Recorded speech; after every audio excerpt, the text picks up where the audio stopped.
மகிழ்ச்சியான நகைச்சுவை மட்டுமே இங்கே கிடைக்கும். நம்பிக்கை இருந்தா அனுப்புங்க, இல்லனா நான் ஒரு ஆளாவே போய் அந்த ராட்சத பறவையை ஒழிச்சிட்டு வர்றேன்.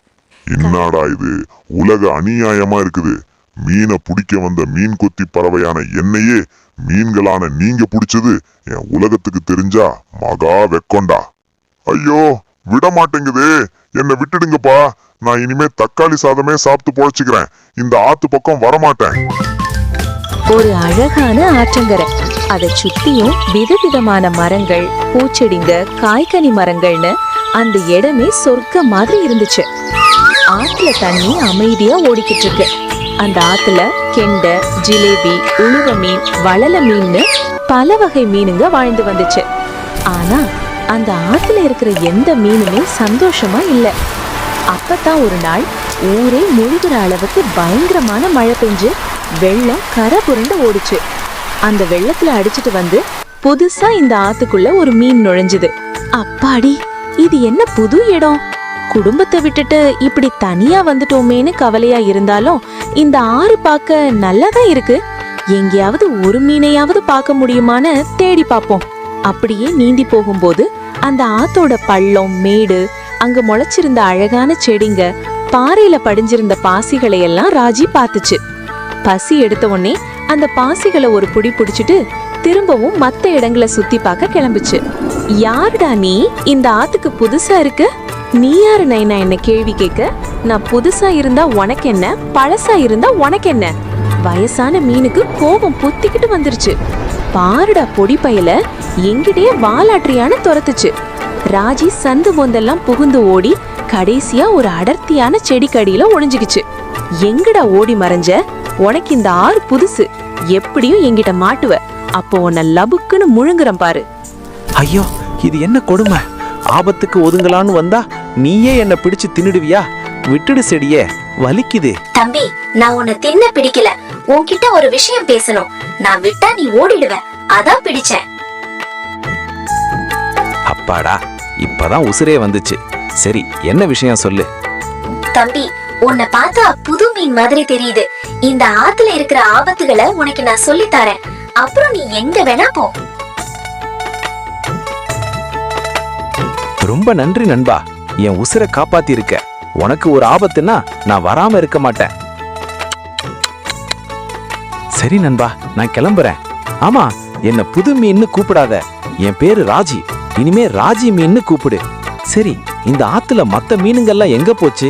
உன்னை துரத்துன அந்த ஒரு மீனை தவிர வேற யாரையுமே காணோமே. அதை ஏன் கேக்குற ராஜி? இந்த ஆத்துல 3 பாறைன்னு ஒரு இடம் இருக்கு. அங்கதான் எல்லா மீனும் ஒளிஞ்சுகிட்டு இருக்கு. அங்க ஒரு பெரிய பறவை மீன் கொத்தி இருக்கு. 3 கலர் உடம்பு, கூர்மையான கண்ணு, நீளமான அலகு. அது மரக்கிளையில உட்கார்ந்து மேல வர்ற மீன்களை லபுக்குன்னு தூக்கிட்டு போயிடும். இதனாலேயே பாதி மீனுங்க அழிஞ்சு போச்சு. இத கேட்ட உடனே ராஜுக்கு கண்ணீரே வந்துருச்சு. சரி, நான் பாத்துக்கிறேன்னு சொல்லிட்டு வேகமா 3 பாறையை நோக்கி போச்சு.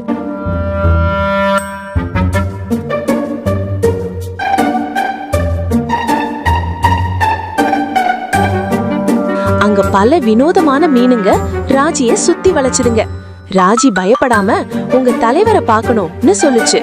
காவலாளி மீனுங்க ராஜிய தரதரன்னு இழுத்துட்டு போய் தலைவர் முன்னாடி நிறுத்துச்சுங்க. ஆஹா, மாட்டிக்கிட்டியா பொடி பயலே? அன்னைக்கே உன்னை முழுங்கி இருப்பேன், இப்ப வசமா மாட்டிக்கிட்ட. யோ டுபுக்கு, நான் மாட்டல, உங்களை எல்லாம் காப்பாத்த வந்திருக்கேன். என் மேல இருக்கிற இந்த முள் விலங்க நான் இப்ப கழட்டி தாரேன் பாரு. டான் டூன் டக், இத பாருங்க. ராஜி அந்த முள் விலங்க கழட்டின உடனே அங்க இருந்த 100கணக்கான மீனுங்க வாவ்லி கத்துச்சுங்க. தலைவர் மீனுக்கு ஒரே ஆச்சரியம். எங்களை எப்படி நீ காப்பாத்துவ? எனக்கு 5 மீன்களை மட்டும் கொடுங்க, அந்த மீன் கொத்தியை பிடிச்சு தாரேன். அப்புறம் நமக்கு சுதந்திரம் தான். நீ அந்த 5 பேரையும் பறவைக்கு இரையாக்கிடுவியோன்னு பயமா இருக்கு. நம்பிக்கை இருந்தா அனுப்புங்க, இல்லனா நான் ஒரு ஆளாவே போய் அந்த ராட்சத பறவையை ஒழிச்சிட்டு வர்றேன். கடைசியா தலைவர் ஒத்துக்கிட்டாரு.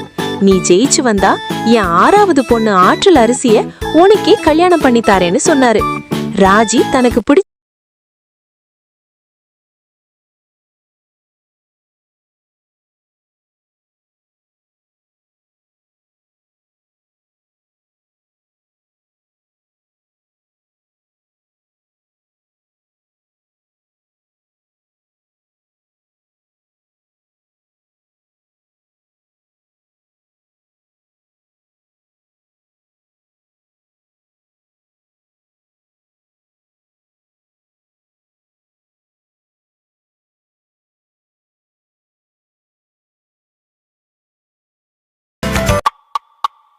டேய் பசங்களா, வலையை இழுத்து பிடிங்க.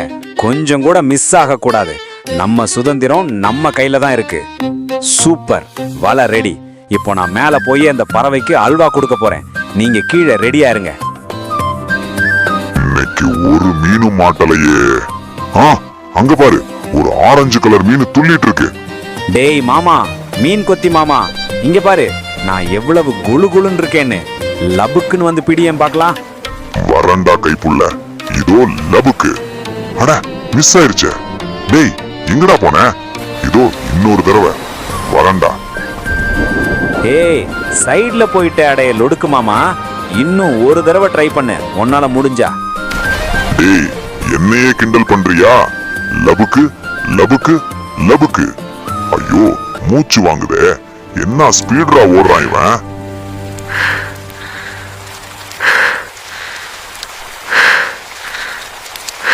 டேய் லொடுக்கு, இப்போதான் மெயின் சீனே ஆரம்பம். இதோ இங்க வந்து பிடி பார்க்கலாம். டபுக்கு.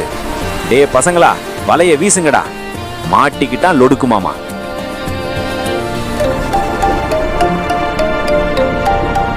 திட்டமிட்டபடி அந்த மீன் கொத்தி அந்த வலையில சிக்கிக்கிச்சு. தண்ணிக்குள்ள அதால மேல வர முடியல. ராஜி அந்த பறவைய அப்படியே 3 பாறைக்கு இழுத்துட்டு வந்துச்சு. என்னடா இது, உலக அநியாயமா இருக்குது. மீனை பிடிக்க வந்த மீன் கொத்தி பறவையான என்னையே மீன்களான நீங்க பிடிச்சது என் உலகத்துக்கு தெரிஞ்சா மகா வெக்கொண்டா. ஐயோ, விட மாட்டேங்குது. என்ன விட்டுடுங்கப்பா. நான் இனிமே தக்காளி சாதமே சாப்பிட்டு பொழைச்சுக்கிறேன். இந்த ஆத்து பக்கம் வரமாட்டேன். பாத்தியா, உருவத்தை பார்த்து யாரையும் எடை போடக்கூடாது. நாங்க உன்னை கடிக்க முடியும், ஆனா விட்டுடுறோம்.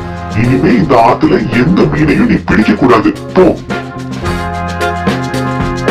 சாமி, என்ன மன்னிச்சிடுங்க. இனிமே இந்த பக்கமே வரமாட்டேன். பறவை பறந்து போச்சு.